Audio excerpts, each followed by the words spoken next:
갈라디아서 3장 6절입니다. 갈라디아서 3장 6절.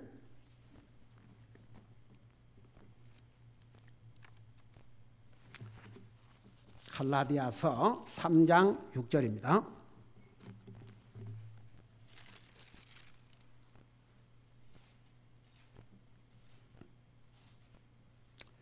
킹제임스 버전으로 340페이지 옵시다. 자, 그래서 우리 같이 읽겠습니다. 6절, 7절 두 절을 같이 읽으십시다. 시작. 이것은 곧 아브라함이 하나님을 믿음에 그것을 그에게 의로 여기셨느니라 함과 같으니라. 7절. 그런즉 너희는 믿음에 속한 자들 곧 그들이 아브라함의 자녀인 줄 알지어다. 아멘. 앉으시기 바랍니다. 우리 계속 하나님의 은혜에 대해서 공부하고 있는데, 여러분 보세요.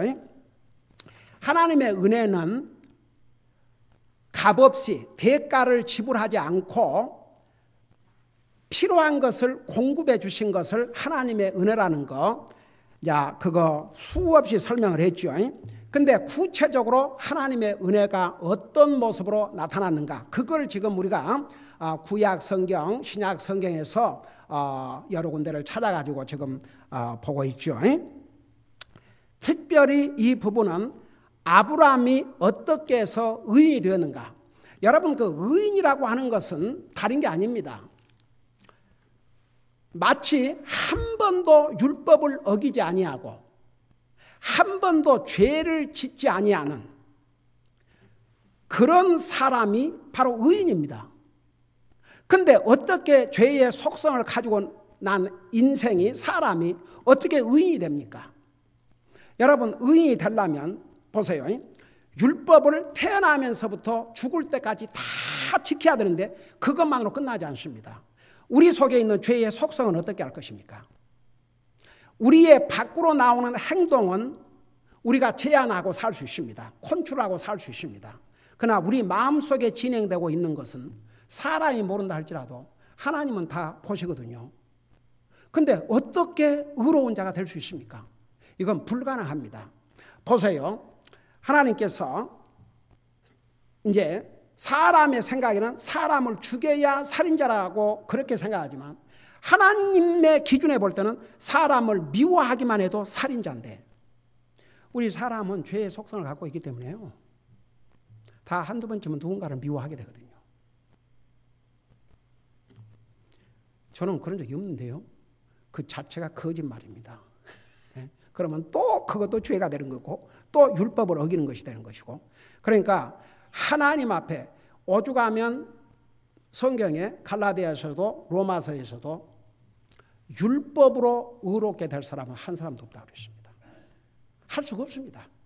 예수님께서 이 땅에 오신 이유가 우리 사람이 자기의 노력으로 자기의 힘으로 의인이 될 수 있다면 우리가 노력해서 하라고 그러지 왜 주님께서 그런 절차를 밟아야 되셨겠습니까? 그러니까 불가능해요.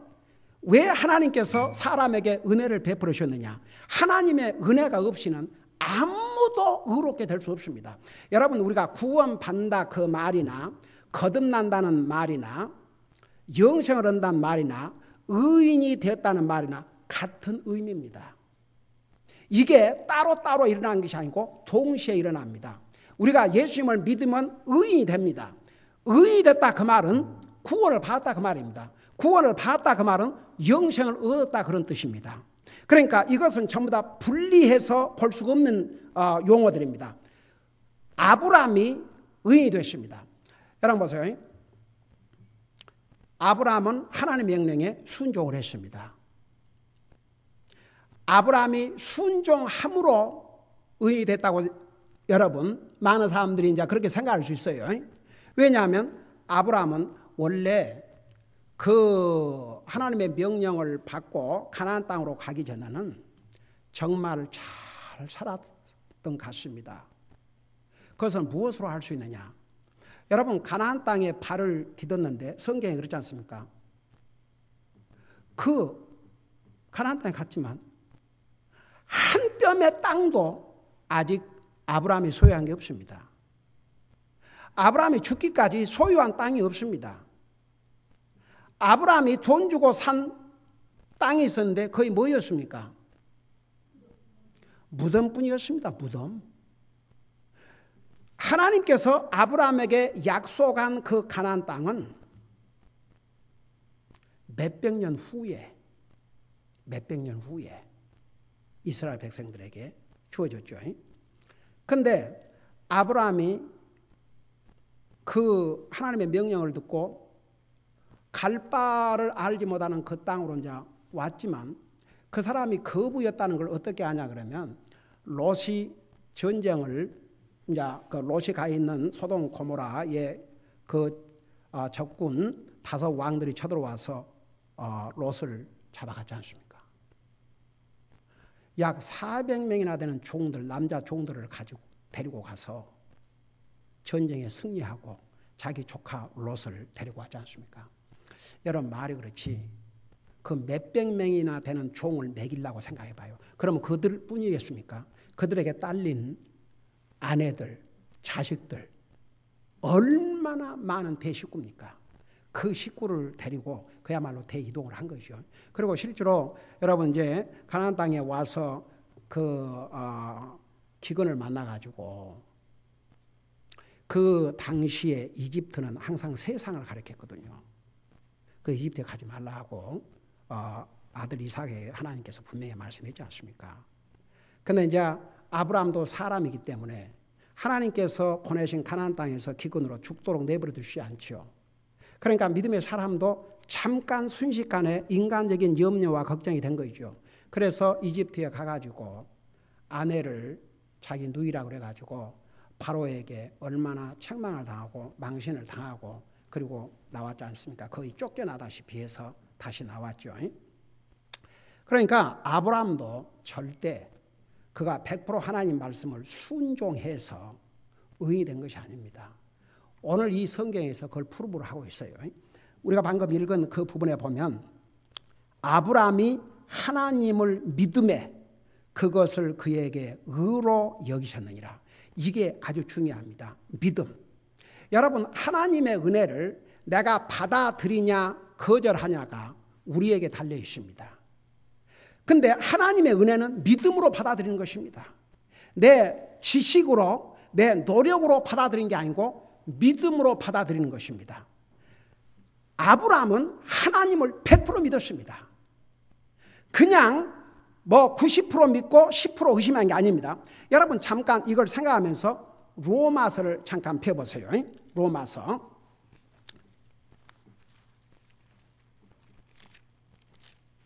여러분 믿음의 조상 대표의 한 사람이라고 할 수 있는 아브라함이 어떻게 구원받고 어떻게 의인이 되었는지 똑같은 내용이 로마서 4장에도 기록되어 있습니다.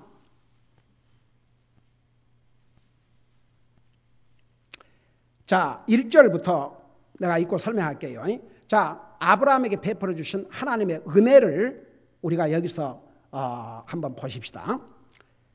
4장 1절에 보면 그러면 육체에 관한 한 우리 조상인 아브라함이 무엇을 얻었다고 우리가 말하리요? 그 다음에 2절 만일 아브라함이 행위로 의롭게 되었으면 그 일에 대하여 자랑할 것이 그에게 있으려니와 하나님 앞에서는 없는 일 했어요.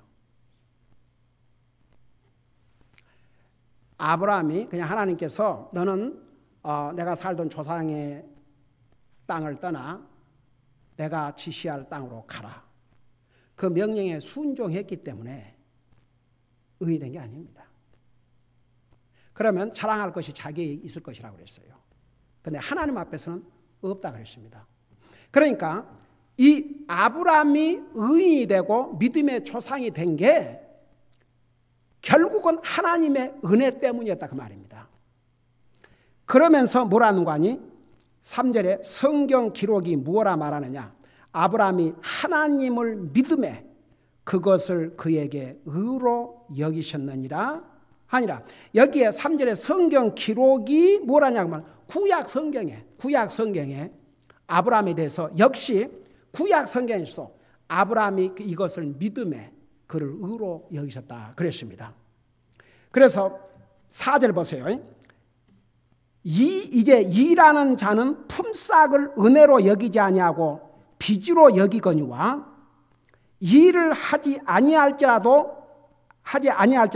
경건치 아니한 자를 의롭다 하신 이를 믿는 자에게는 그의 믿음을 의로 여기시니라.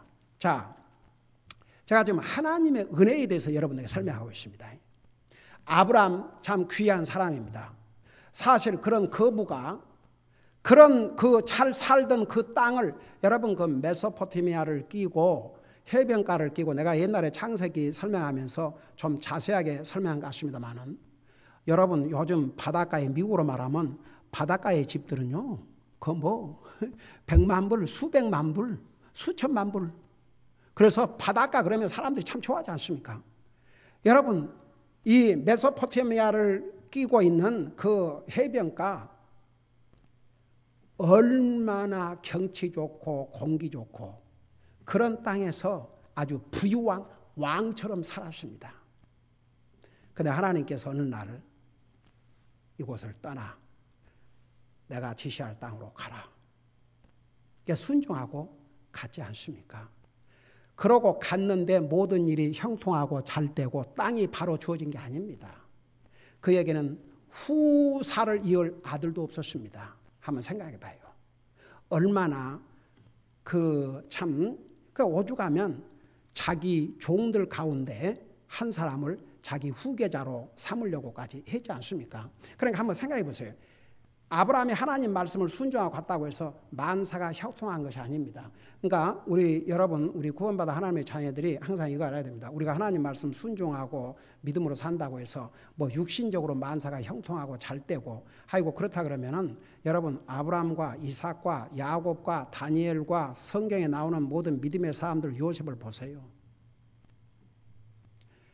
우리 교회가 지원하는 성사들 가운데서 이렇게 정말 좋은 땅을 버리고 그 선교제에 가서 열심히 주님 섬기는데 병이 들고 고통을 당하고 어려움을 겪고 그럼 이건 뭔가? 여러분 그래서 꼭 믿음으로 산다고 해서 모든 것이 형통한 게 아니고 믿음으로 살려면 어려움도 겪고 고난도 당하고 근데 뭐가 다르냐 그러면 그 고난과 어려움 속에서 믿음이 약해지지 아니하고 더 믿음이 강해지고 영적으로 더 훈련되고 더 믿음의 좋은 인격을 쌓아가고 그러니까 하나님께서 거기에다 초점을 맞추고 계시는 거예요. 여러분 한번 요셉이 그런 종살이 억울한 누명을 입고 감옥살이를 거치지 아니하고 그런 권력의 자리에 올라갔다고 생각하십시다. 과연 우리가 알고 있는 요셉이 됐을 것 같습니까? 여러분 이게 이 정치 권력을 가지면요 반드시 타락을 합니다. 그 한국에 난 정말 요즘 이해가 되지 않는 것 중에 하나가 그 이명박 대통령 같은 경우는 그 양반이 세상에 자기가 파운더 정주영 씨하고 무슨 아무런 관련도 없었는데 외부의 사람이 현대 그룹을 이끈 회장 자리까지 올라갔습니다. 그 대단히 성공한 사람이죠. 그 사람은 뭐 주식도 많았을 거 돈도 많았을 것이고 뭐 그 사람 평생 동안 뭐 돈 없어도 그냥 대통령으로서 남은 삶 잘 존경받고 대통령에서 영화를 누리고 갈 터인데 그놈의 돈 참 so sad. 그러니까 권력은 항상 사람을 부패하게 만듭니다. 미국도요. 이 권력 자리에 있는 사람들은 썩을 대로 썩었어요. 미국도 이제는 옛날 미국이 아닙니다. 여러분 앞서간 그 제국들이 멸망하는데 근본적인 이유가 내부에서 썩기 시작했습니다. 그래서 망했습니다. 미국도 지금 그런 길로 가고 있습니다. 정치 부패가 완전히 아주 하늘을 찌를 만큼 그렇게 되어 있습니다. 그러니까 서로 덮어주고 그 잘못된 것을 고칠 생각을 안 하고 뭐 공화당이고 뭐고 다 서로 덮어서 적당하게 지나가려고. 그리고 현재 이 대통령이 이제 그 새로운 개혁을 하려고 그러니까 그 반대가 엄청납니다. 한번 생각해 보세요. 요셉이 전혀 그런 과정을 겪지 아니하고 그 자리에 올라갔다 하십시다. 그런 정말 위대한 통치자가 되겠습니까? 여러분 다니엘 보세요. 다니엘은 나라가 왕도 망하고 나라 왕국도 망했는데도 두 왕국을 거쳐서 왕의 다음 자리에 권력의 자리에 있었습니다. 그가 어떤 과정을 겪었습니까?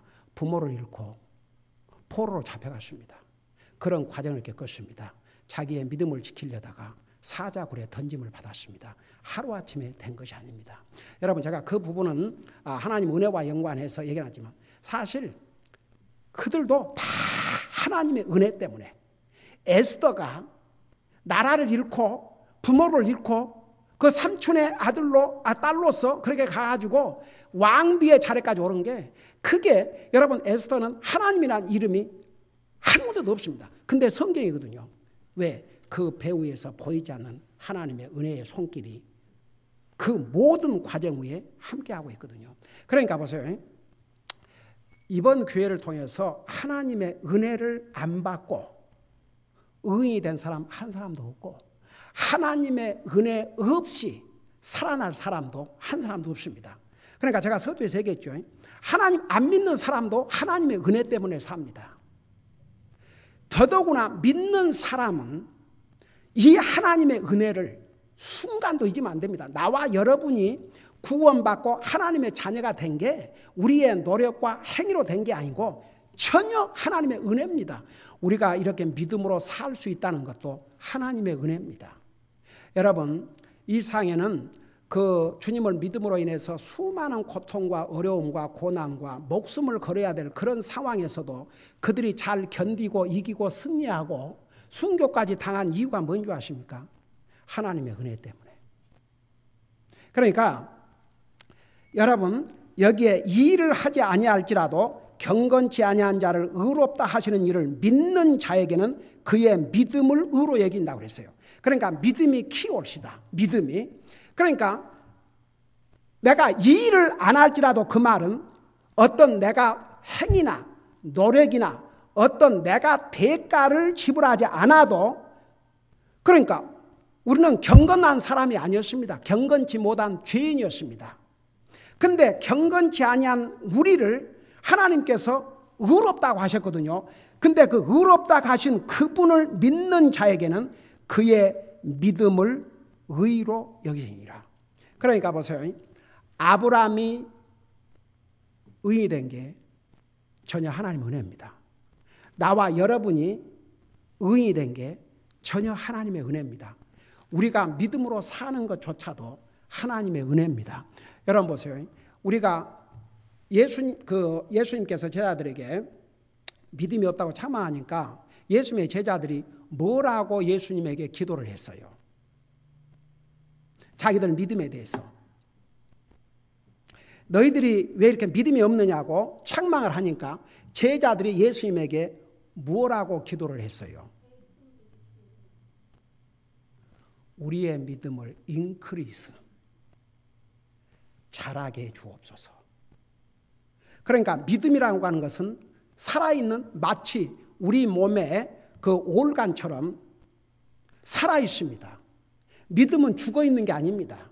믿음은 생각이 아닙니다. 믿음은 상상이 아닙니다. 믿음은 살아있어요. 살아있는 것은 항상 움직여요, 안 움직여요? 움직여요. 살아있는 것이 여러분, 그래서 우리 야고보에서 보면 죽은 믿음을 얘기했습니다. 죽은 믿음 가지고는 아무것도 할 수 없다고 그랬습니다. 그러니까 이 순서를 보세요.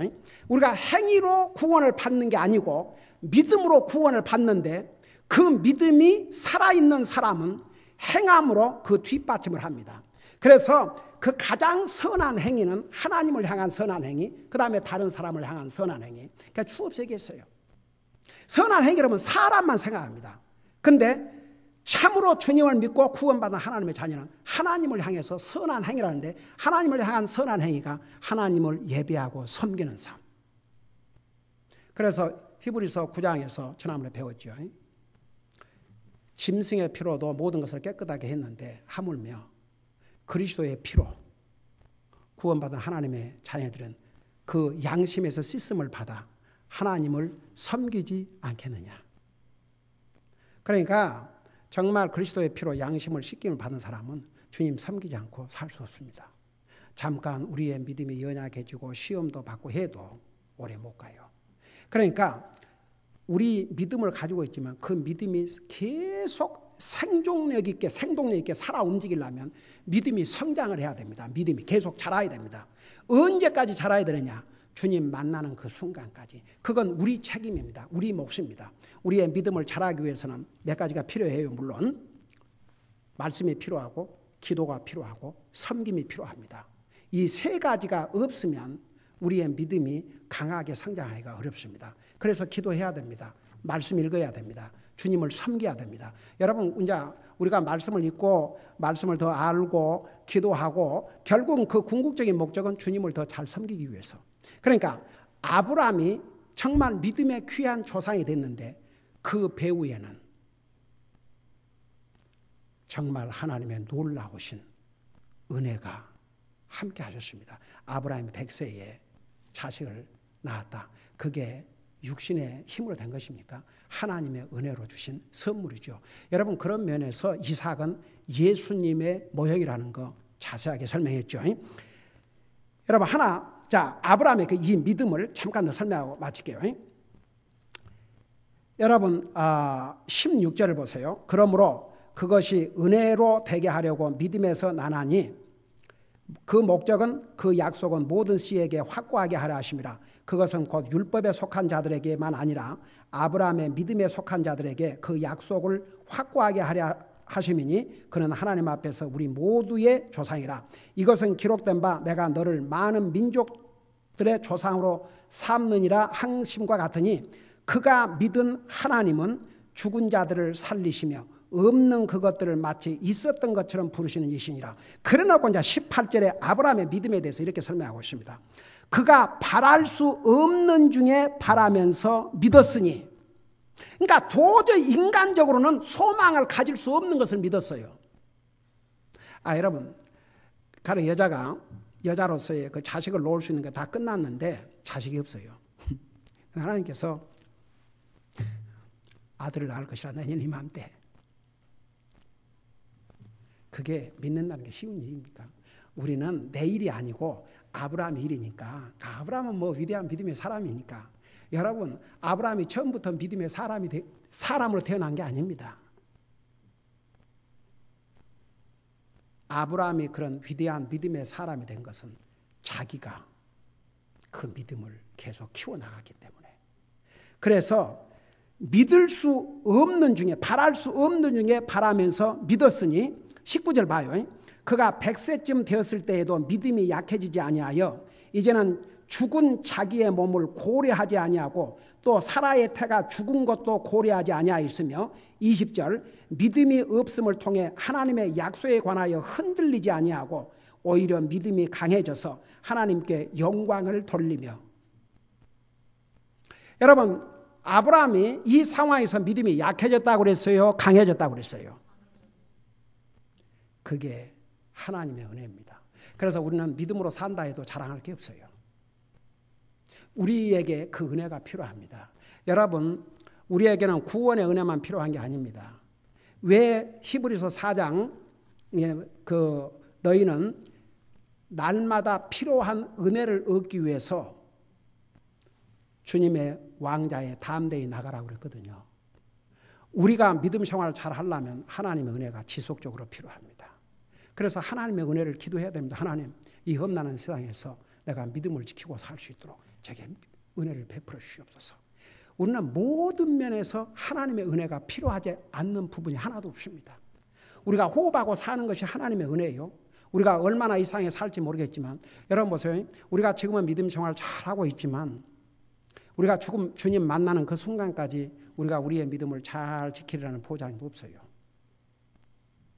그래서 하나님의 은혜를 간구해야 됩니다. 하나님의 은혜를 구하고 그 하나님의 은혜를 필요로 하고 살아야 됩니다. 여러분, 사람들은 그 교만, 제가 참 그 해마다 성경을 이렇게 읽지만 금년에 특별히 제 마음에 많이 닿은 부분이 하나님이 교만한 자를 얼마나 싫어하시고 겸손한 자에게 은혜를 베푸시는 사실을 성경에 얼마나 많이 말씀하고 있는지 몰라요. 그러니까 보세요. 하나님은 진짜 겸손한 자를 사랑하시고 누구에게 은혜를 베푸느냐 그러면 겸손한 자에게 은혜를 베푸신다고 그랬습니다. 교만한 자에게 은혜를 베푸셔서 겸손한 자가 되게 하신 게 아니고 그 잘 새겨 들으셔야 됩니다. 이미 겸손한 자에게 은혜를 베푸신다고 그랬습니다. 근데 하나님 앞에 겸손이 뭐냐? 나는 하나님이 없이는 순간도 잠시도 살 수 없습니다. 나는 하나님이 절대적으로 필요합니다. 바로 그것이 겸손이요. 하나님께서는 그런 사람에게 계속 은혜를 베풀어 주십니다. 아브라함에게 왜 이 은혜를, 그 믿음이 정말 그런 상황에서도 바랄 수 없는 그런 상황에서도 계속 바라고 그 믿음이 약해지지 않게 해주셨느냐? 그만큼 아브라함은 겸손했던 것 같아요. 그 겸손한 아브라함을 계속 하나님은 은혜를 베푸시고 은혜를 베푸시고 은혜를 베푸셔서 그의 믿음을 끝까지 지킬 수 있도록.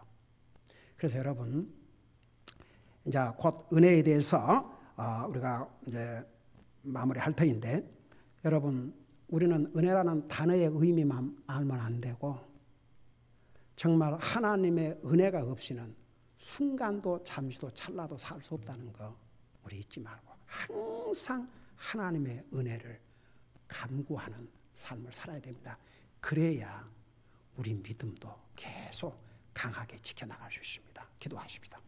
사랑의 아버지 하나님, 하나님의 은혜가 없었더라면 아브라함도 의인이 될 수 없었고 우리도 의인이 될 수 없었는데 하나님께서 놀라우신 은혜를 베풀어 주셔서 우리도 하나님의 은혜로 값없이 구원받고 의인이 되었습니다. 우리가 구원받고 하나님의 자녀가 되었음에도 불구하고 우리가 이 땅에 사는 날 동안 주님 나라에 갈 때까지 계속 하나님의 은혜가 필요합니다. 아버지여, 항상 하나님의 은혜를 간구하고 사는 저와 우리 사랑하는 성도들 되게 하여 주시옵소서. 감사합니다. 사랑합니다. 예수님의 이름으로 감사 기도드리옵나이다. 아멘.